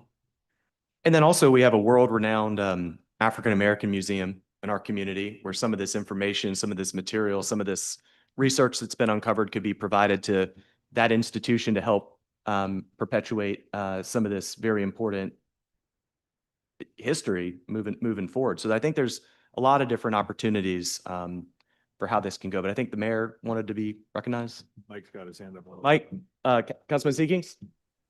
Thank you, Mr. Chairman. I think it's the one who made the motion to bring this back to this committee before we left it to full council to vote. I think the objective was to hear from both sides, principally on whether or not this structure represents any of or a portion of Dash Hall. And to go back to the analogy that you began, Mr. Chairman, whether or not that ship is still floating or whether it's sunk, right? I mean, that was kind of what this procedure was about. We're not here as the appellate court. We're not a decision-making body. I do think we should send a recommendation on to City Council. And I think that recommendation should be however you feel about the Dash Hall presentation. And I think a comment about the procedure of how we go from BAR through City Council to avoid ending up in the circuit court and what those standards are. So everyone sort of understands that this really, I think, and I give Brian Turner a lot of credit for bringing it up. But as I sit here and listen, I think it's a pretty good procedure. And I don't think we're sitting here in judgment of BAR, trying to supersede the BAR or try to insert our wisdom on top or aside from the BAR. We are presented with a procedural situation that avoids this getting out of the hands of the city and somewhere else where we really probably would prefer it not to be. So I think those two things we need to pass on to City Council. And I think we ought to do it sooner rather than later, because I don't know there's going to be any more that's going to come from putting this off for a month or 2 months on whether or not we're looking at Dash Hall or not. I mean, I think both sides have told us their story, both in writing and today at this proceeding. So I just hope that we get refocused on what this is about and where it goes next, which is back to council for a thumbs up or thumbs down based on what we've heard today and what gets reported out by you, Mr. Chairman, from this committee when it gets up to City Council. Thank you. Mr. Mayor? Thank you, Mr. Chairman. We've heard a lot today, a lot to think about, but in order to move this thing forward to City Council, I will make a motion that we recommend approval of the settlement.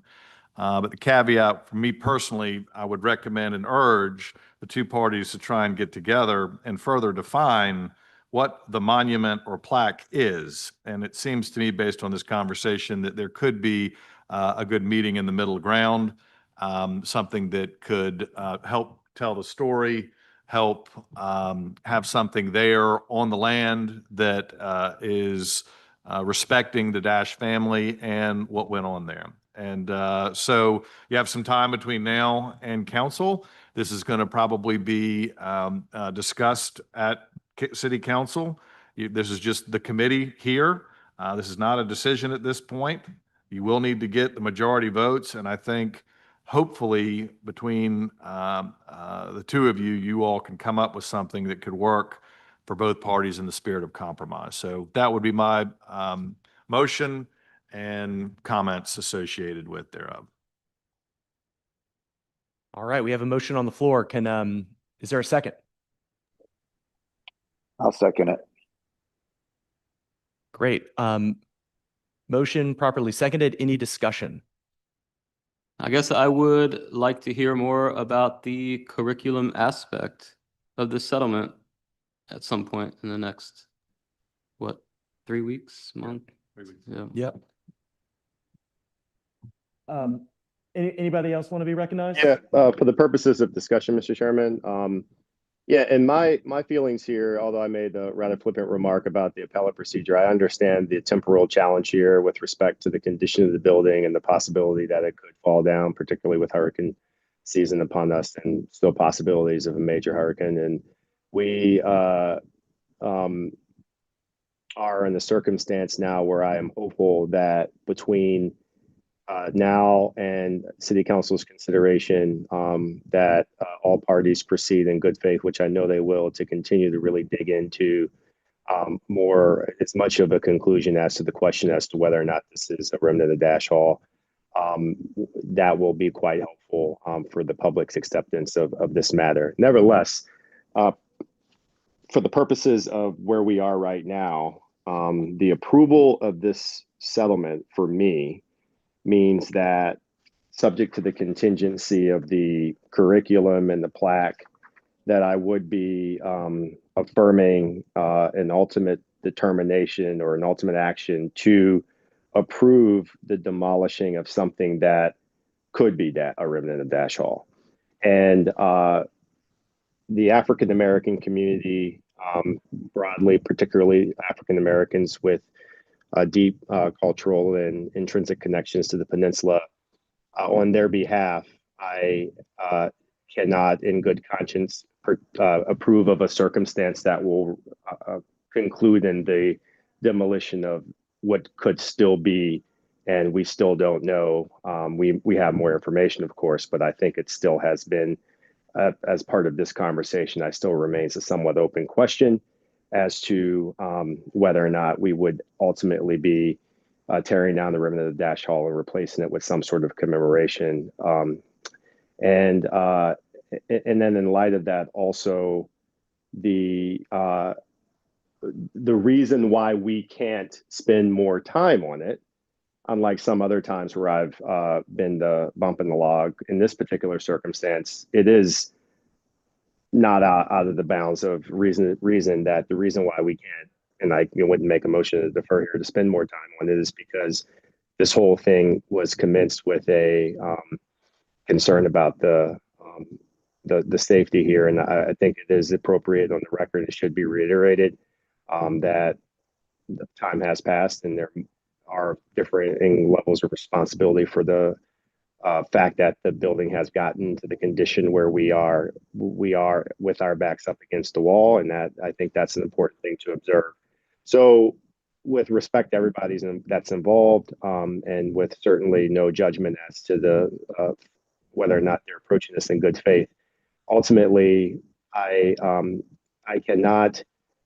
have not heard from a single member of the Charleston African American community, both on and off the peninsula, any modicum of an acceptance of an outcome that results in the demolishing of what could be a remnant of Dash Hall. This motion goes to that outcome. I hope that sometime between now and city council action that we can, and I would love to be part in the help in this process, that we can certainly do everything that we can to marshal all the resources, all the testimony from folks that were alive. If we could get to a point where we know more about where this building could have come from if it's not a remnant and things to that effect. And that certainly would be helpful for the public's appetite here. I think this was a great conversation, and I respect everybody's involved. But as a member of the African American community, I just don't think that it would be appropriate, both individually and as a voice for the community here on this council, for me to be supportive of a settlement that results in the potential demolishment of a remnant of Dash Hall. So that's where I am on it. Thank you, Councilmember Polke. Any further discussion before we vote from committee members? I just want to thank again everybody for coming out. The folks from Ashley Hall, folks from the Preservation Society, everybody else that's expressed interest, the people that were quoted in the paper that are interested in this. This really is a story of everybody in the community from various different aspects coming together. And frankly, I think we've made progress today. I think it's been informative, certainly to me. For the record, I did stick the landing. It is called the Ship of Theseus. I looked it up on Google while we were on here, just in case we want to put that in the curriculum while we're at it. But I really want to associate myself with the mayor's proposal here. I think it's a good one. I think it's an opportunity for us to make this settlement better between now and this coming before council. And I encourage all the stakeholders in the community, everybody that finds this to be important, to now's the time to come together. Now's the time to come forward with ideas. I think that if we can replace the current status quo in that parking lot with something beautiful, with something compelling, with something that can truly draw people in and tell the story of Dash Hall, I think it'll be a fantastic outcome. So with that said, let's vote. All in favor, please signify by saying aye. Aye. Aye. Any opposed? Yay. We have one nay, and again, that's just a recommendation. Nothing is approved today. This is just something that's going to get reported out to council at our next meeting, and we will, I have no doubt, have a very robust conversation about this at our next council meeting. Thanks again for everybody for being here, and we'll move on to the next item. Believe it or not, we have another item on the agenda.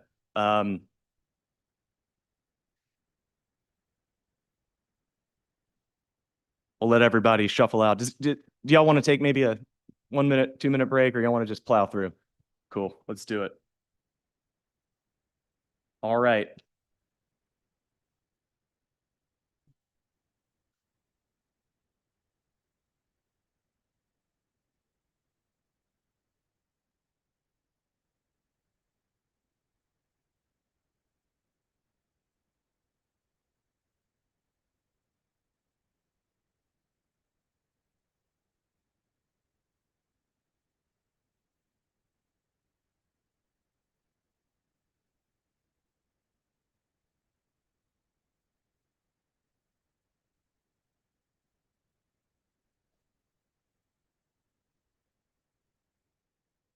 All right. Oh, right. Oh, yeah. And now, guys, as the grand finale here, we've got a discussion item about 806 Magnolia Road. This is over in West Ashley. This matter came to my attention last week. This is a matter involving a proposed rezoning that's making its way through the city's process. I understand the matter was before the Planning Commission this week. The matter was, Planning Commission voted to recommend disapproval of the proposed rezoning. But the applicant wanted the opportunity to address council, address the committee with some information that pertains to why the request for the rezoning was made. And when I was talking with Wofford about this, it dawned on me that, this is information I think that's very important for the Community Development Committee to hear, because it speaks to the city's policy of promoting what we call missing middle housing, infill redevelopment, affordable housing, things of that nature. And I think what Wofford's going to get into is some of the challenges, some of the financial, economic, constraints that go into projects like this. And I think as we're shaping policy as a city moving forward, way beyond 806 Magnolia Road, I think this is an opportunity for us to have a little bit more of that perspective. I don't think the mayor needs this perspective. I think he knows it probably as well as anybody, but for the betterment of the folks on the committee, full council, the community as at large, to understand kind of what goes into infill, because at the end of the day, for us to truly accomplish our affordable housing goals, we need to find ways to get more supply on the market everywhere through Project 3500, but also through Project Let's help find creative ways to get more housing in the right spots all over the city. So with that long wind up, I'm going to tee it up for Wofford to introduce himself and talk about what's going on. And again, this is a discussion item. Nothing's being voted on today. This is just for the for information purposes for the Community Development Committee. Thank you, Mr. Chairman. Mr. Mayor, committee members, can I pass a quick little handout here?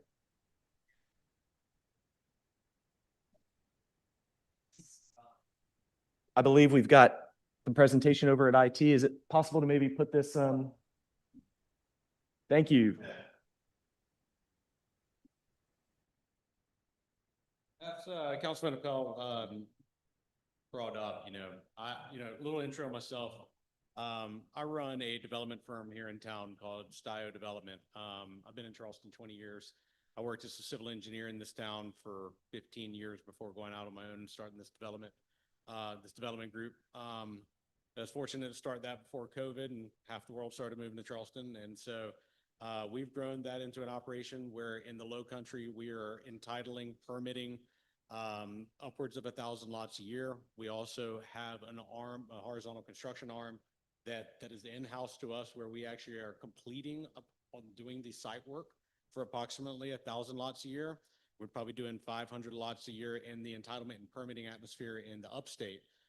So we've been able to touch many different markets within South Carolina, have a good pulse on residential development across the state and especially the low country.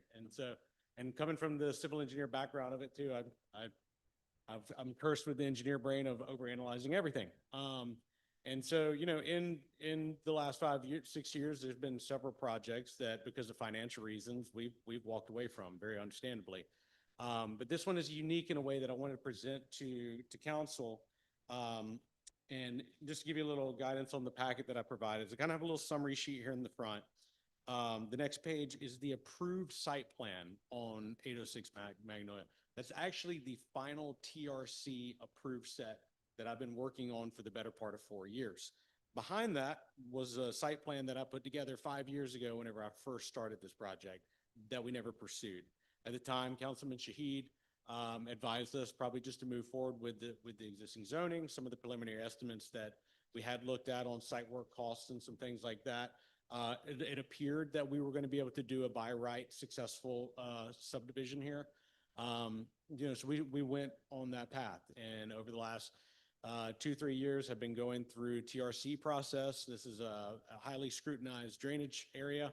I spent many a meeting sitting in Ron Bucci's office and spent the better part of 3 years getting this thing to shovel ready. And as it stands right now, we can go break ground over there, but there's a fundamental problem on this. And what I want to walk y'all through is really open up the curtain. My cards are on the table here to actually show you all the deal economics on this as to why I believe it's a problem and why I'm now requesting the rezone. In column 1 here is just SR7. That's the existing zoning on it. The property owners on this, it's a 2-acre site with a large historic home on it. They're asking a very fair price for the property of $1 million. There have been renovated houses in that area on larger lots that have traded north of $1 million here in the last couple of years, but we've been working on them. They've been a patient seller. We've had this contracted with them for quite a while. So the land price is what we believe to be a fair price. So if you extrapolate that across the number of homes that we have proposed, that comes out to about $72,000 for just the land. Our original site infrastructure number is way different than where it ended up due to public right-of-ways having minimal different BMPs or best management practices as to how you handle stormwater. Rather than having to kill 3 lots and only do a 4-lot subdivision, we went with what our engineer Chip over at Barrier Island Engineer and myself decided was probably the best solution for this. And we priced out a pervious paver rock under drain system for this. Since we started this project in 2021, and now we're, fast forward 5 years later, site work has gone up tremendously across the low country. And so this estimate of 1.6 million, I've had one slightly lower, I had one slightly higher. 1.6 is a fair market construction price to do this. And so I feel very comfortable in that. But if you look at how much that cost per lot, that number comes out to $228,000. And impact fees through Charleston Water Systems being approximately 15,000, give or take. What you look at, the bottom number is, how much does it cost me to make a site ready for a home builder to come in and build a house? I don't build houses, but what I do is I find land, I build the home sites, and I work with different builder partners to bring in the best one to maximize the value on that. If the reason that I'm here, because I've looked at plenty of these and said, wow, this doesn't really match up with the offers that I'm getting from anybody. Nobody is valuing this land and these lots at $315,000 a piece. I've run into that plenty of times where, like, well, I guess we're overpaying on the land, can't really do it. But what I want to show you is that, let's move that over to column 2, which is SR7 free land. Even if the property owner were to give me this land and just say, out of the goodness of their heart, I'm going to give you the land, go construct a subdivision on it, it's still costing $243,000 per pat. I didn't get into this at Planning Commission, but I hope that as elected leaders and officials in the city that I'll explain this a little. I don't do this business for practice, right? And so these numbers are cost. That's without making a dime. And so just an industry standard kind of across anywhere in the Carolinas, if you go to build a home, you hope that you have equity into it whenever you build it. You hope that there's an upside from having completed the project. In the scenario of land, we look to hopefully make somewhere around 20%. If we're gonna buy the land, perform 18 to 24 months worth of infrastructure work and outlay that capital and investment into a city or municipality, we're hoping for about a 20% return on the lot. Now that's whether if I'm doing it or if it's a national home builder coming in and doing it. They have to demonstrate to their corporate bosses and their corporate finance that by going through and doing the land development portion of it, that they are also seeing some upside in that. They don't develop the lots to break even and then sell houses. Because they're outlaying that money, whether it be me or a home builder, they have to also see some value in that. So if you add 20% to each of these, a finished lot cost as it is today should be valued around $380,000. And we are just light years away from where we're seeing builders. And if we were to do that same scenario with 240, that makes a $290,000 lot, what should be a fair market value lot at that point. And that's a good metric. This applies pretty much to any municipality in the area, even in the upstate. This is kind of an industry standard of South Carolina.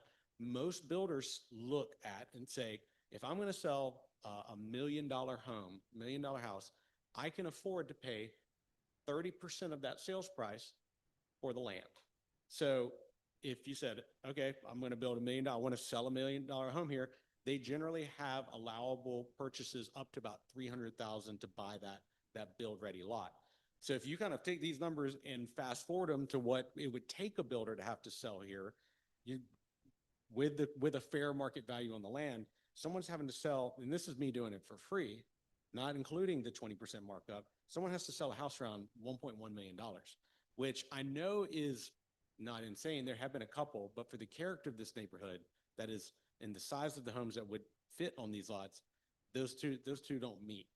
And so because like even whenever I look at this and because even if you were to give the land for free in this scenario, I brought this to the attention of Mr. Morgan and Mr. Pullman and said, this kind of seems, I keep using the word holistic, maybe fundamental is a better word, but there's a problem.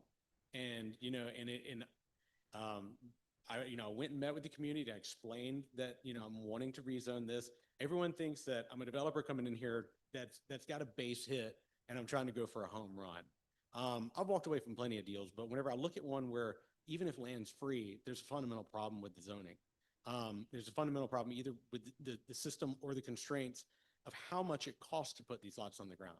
And so, I'm a lot of that come into probably, I mean, a lot of this cost is due to water, sewer main extensions, but a lot of it's heavy on the stormwater.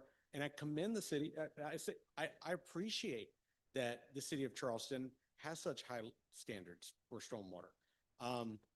But it does come at a cost of being able to do any sort of development, in some cases, in particularly smaller infill projects of high quality, you run into trouble. And so whenever I want to walk you through the last one here, and this is if I were to go to a DR9 zoning. And so I didn't finish my point earlier, but I talked with Mr. Pullman and Mr. Morgan and presented this option to him. They said, you know what, you're right. This does feel like a problem, and we probably should look into how we address this.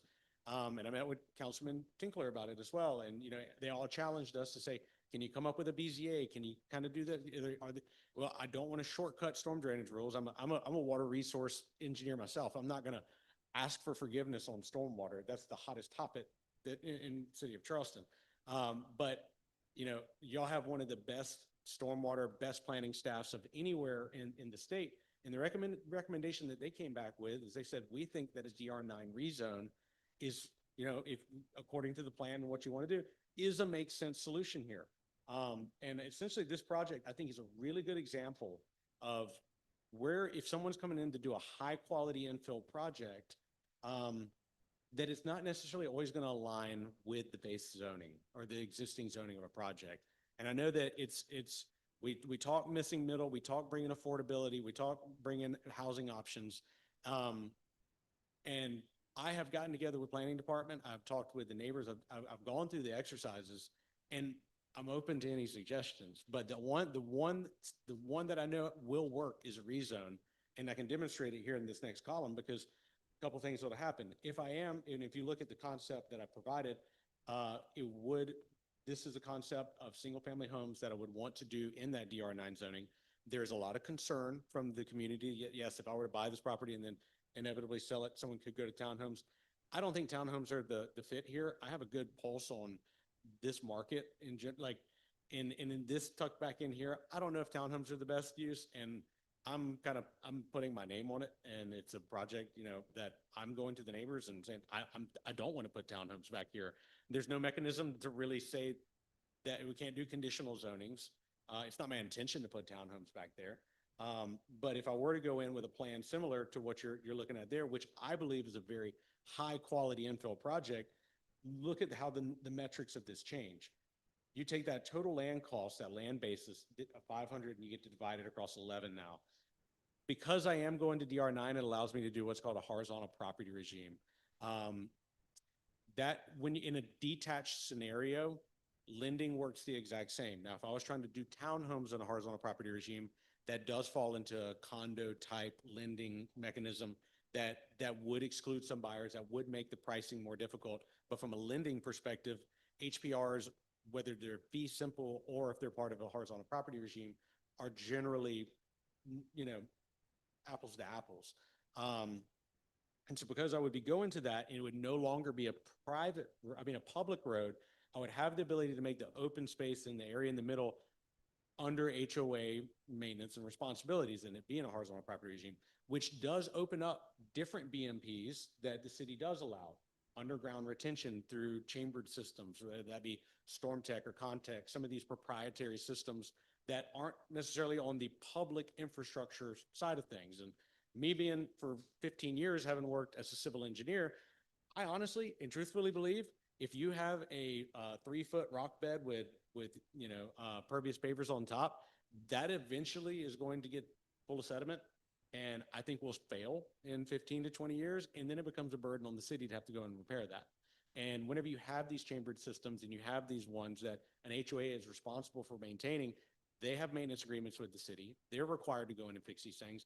And I honestly think that you can treat more stormwater effectively way longer with these systems than what is currently available within the public right-of-way options. And so that's why I see a reduction in this zoning on the infrastructure costs, because we're able to go to a much cheaper system on that. So the site infrastructure costs is almost cut in half by doing that and getting some more flexibility on lot count. And so the finished lot cost in this scenario is $178,000, call it 180. That's, if we extrapolate that forward to adding 20%, whether it be me or Bill or anybody, that comes out to about $200 to $210,000. Unprompted, I emailed one of, I have plenty of builders that I work with. And I told one of them, I said, can you dust off the LOI that you sent to me, reevaluate it? I'm going into council tonight. Can you email me your thoughts on the current layout? Like, can you do a quick analysis on it? I'd like to read what he sent over to me. I'm going to not say their name or whoever, but I've done many successful infill projects with them, and they're a high quality builder. He said, thank you for presenting the 7-lot site on Magnolia. We have a high degree of interest in any redevelopment within West Ashley.